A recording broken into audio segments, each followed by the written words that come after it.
Good afternoon, all. This is the Gentleman Scholar coming to you from New Hampshire. Beautiful spring afternoon, Sunday afternoon. Looks like it's gonna stay lit. I've been having problems keeping my pipes lit, so I don't know if I'm packing them too loosely, packing them too tightly. Don't know what. Anyway. Good. It's going good. I tried some Green River, something called Cornell and Deal's Green River Vanilla earlier from a gent named Fred, and it tasted great, but I just couldn't keep the thing lit. It was very, very moist, and when I finally got it going, it tasted excellent, but I really had to work for it. Hopefully I won't have to work as hard for this.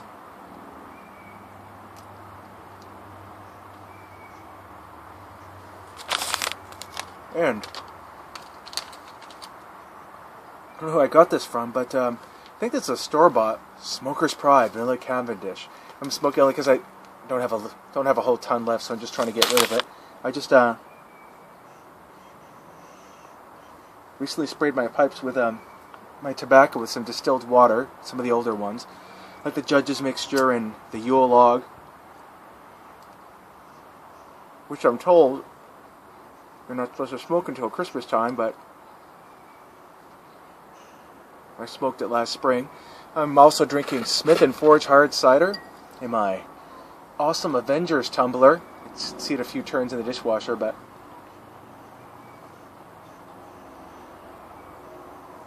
it's the Avengers, probably my favorite era of the Avengers, the George Perez era of the Avengers. I remember reading the comics on my grandmother's backyard in a lawn chair.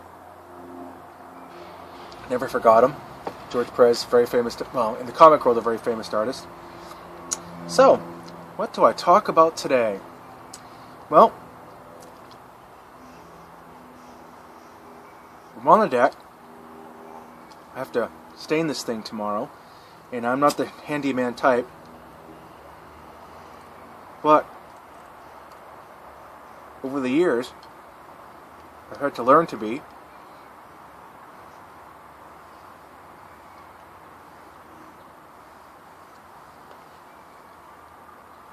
As my husband's kind of infirm right now, so I kind of do the heavy lifting. I've already power washed the deck, and I've still missed a couple spots. There's a little bit of greenish spots there. A little bleach will take care of that. But tomorrow is when I do it. It won't take that long. It's not that big of a deck, but still got to be done. And then we put the over there, we'll put up the beaded curtains, except they're made out of beer cans. We just strung them together like beads. It looks pretty cool when the wind blows. It makes a beautiful noise. I have to drink a lot of beer to get those beer cans, to get those beer bottle caps. Don't drink that much anymore. So, but still, makes for a nice conversation piece when people come over. There we go.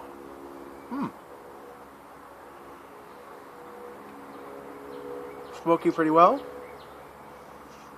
Alright, so this week, my husband said to me, he goes, now we've seen this millions of times, he says to me, Gary, I'm in a mood to see Deadwood again. It's like, Deadwood, hey, sign me up. Deadwood.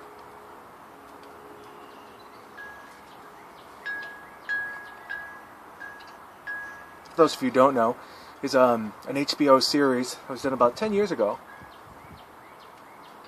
Ran 3 seasons, and it's running right around the time of The Sopranos and Rome, and lasted 3 months, about 3 years, 3 seasons, and it was a very one of those wholesale reinventions of the Western that you get every few years.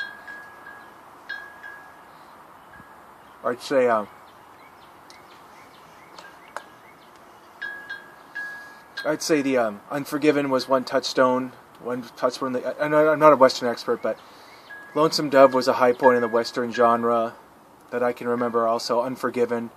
It's one of those genres that changes along with the times that produce them.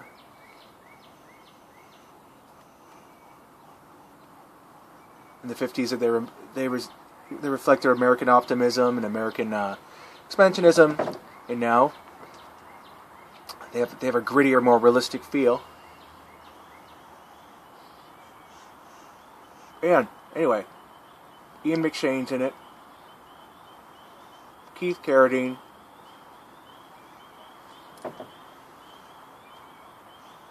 Robin Weigart. She does a fantastic Calamity Jane. Timothy Olyphant. How could you forget? Timothy Olyphant, the star of it. But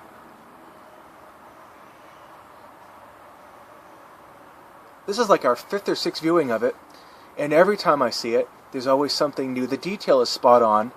The language is spot on as far as, the rougher, tumbling Gold Rush people will use very coarse language. And if you ever watch this, beware the language. There's a lot of, there's stuff that will make a Marine blush. Some of it coming from the woman, some of it coming from Calamity Jane. But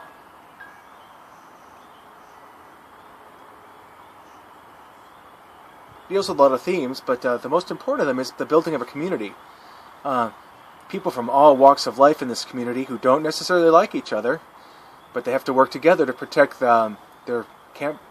They have to protect their camp and help it to evolve into something more than just a camp, making it become a city. So basically, they have to do a political wheeling and dealing with people who want to annex them, and you have the treaty with the Sioux that's there, and it's just excellent. It's just very, very nuanced characters. Everything from prostitutes to their pimps to the saloon owners that own the saloons that they run in. The whole thing. It's just excellent stuff, and I never get tired of it. And anyone who's into westerns even remotely, I would highly recommend it. Even if you're not into westerns, if you just like a good story.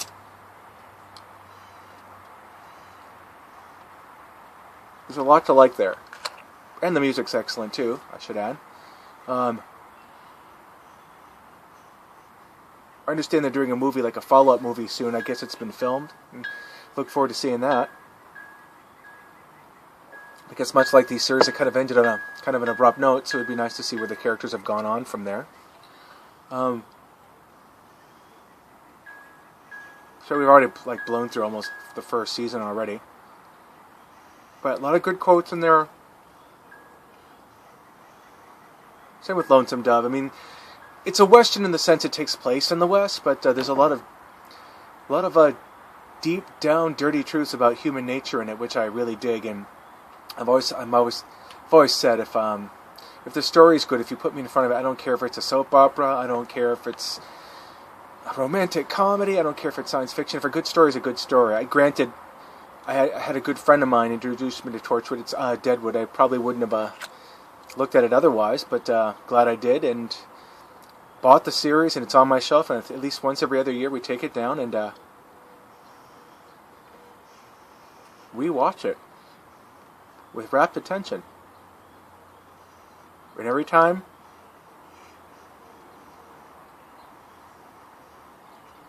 you see something new, that's how rich it is and nuanced. I highly recommend it, but the language is not for the timid.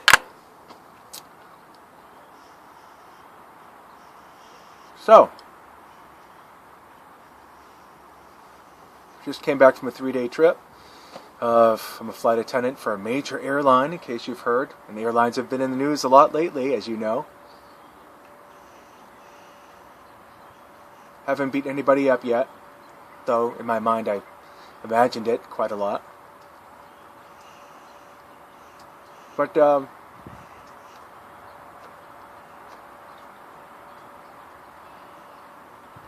first off was, where was it? Portland, Maine, which is literally like an hour and a half up north from me. We didn't stay there long enough for me to do anything. And then the second was St. Louis, Missouri. Had a long layover there, but to be honest, I always felt very tired, jet lagged. So I didn't go out. Just stayed in, watched the news. I tend to be a CNN junkie when I'm on the road. Just put it on, see what's happening, see how screwed we are, that kind of thing. And I don't think the 24-hour health cycle is very healthy to watch constantly. And while we're on the subject of politics, I have to say, we all know that this latest election divided a lot of people. And I'll be honest, I am not a fan of President Trump. Just not. I'm not going to go into why. But let's just put it this way. I have other media platforms that I post on, and it's really weird when you really get into the whole media, like needling somebody else. You're like, it's like I'm going to post this and post that and post that. It's almost like you're looking for reaction, and there's something, and of course then you kind of wonder what. I have one or two nemesis. They're good friends. One of them's a colleague, but they'd sound off with theirs, and then the whole back and forth would start. And then I came to realize eventually that it just wasn't worth it anymore. You know, I mean, these politicians don't care if we live or die, Republican or Democrat. So why am I ruining my quality of life talking about them, fighting about them? And plus, fighting about them, there's something, well, I'm going to say it, there's something kind of masturbatory about it. It's just like, I'm going to put this out there, I'm going to put that there, I'm going to needle, and then I'm going to enrage people because it's fun, I want to see the reaction. And then I just decided that, ever since I started just basically sticking to humor and sticking to weird, freaky crap that on the internet, just posting that stuff for humor value, the quality of my life is greatly increased. A lot more peaceful. You don't have to worry about what fight I'm going to be in this time, or what, because let's face it, you put stuff, it's a public, you put something on it's a public forum, and then people can come back to you and, critique you, or just rebut you, or just start being nasty to you if they want to. And then you're put into the uncomfortable position of having to defend your ideas. And I'm not the most erudite person in the world, so I just decided, you know what? People know where I stand these days, and I don't need to provoke anybody anymore. And it's again, like I said, it's not healthy for friendships. It's not healthy for family, that kind of thing. So here's just hoping that civilization doesn't end in the next year or 4 years or whatever else, and just kind of hope for the best and try to be positive. Just keep on keeping on, really. And that's all I have to say about that. Let's see if I can get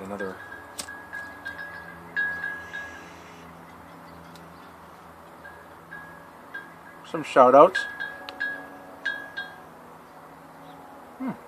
Keeps on going. Classic Fly Tire, always good to see him. Down on the Cape of Massachusetts. Looks like and sounds like you stepped out of a Norman Rockwell painting. And that's the greatest compliment. That's the greatest compliment I can give you, Alex. So you are a walking, talking Norman Rockwell character. Who else?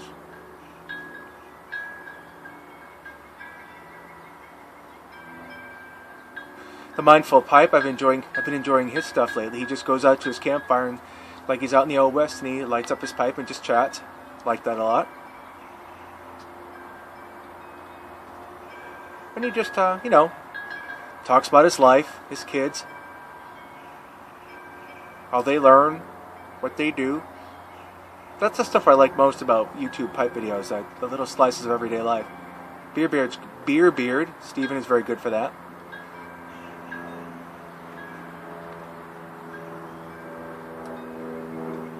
And it helps that he's a music fan too. And he's a Londoner. So,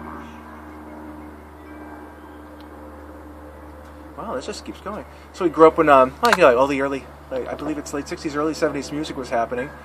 I believe he saw, was it Bowie in concert, you said, Stephen? I forget which, but saw a lot of good shows, and it was a great time musically to be alive, and a great place to be alive for that stuff.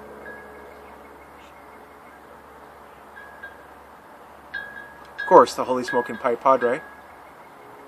Sent him an Easter letter, Easter card. I hope it got there in time.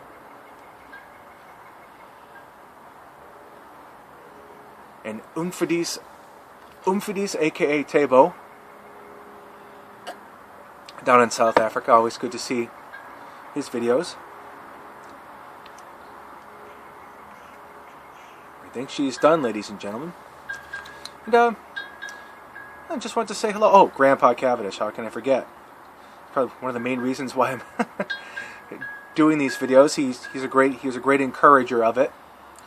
And every time I do a video or smoke a pipe in general, I'm a lot more at ease than I used to be.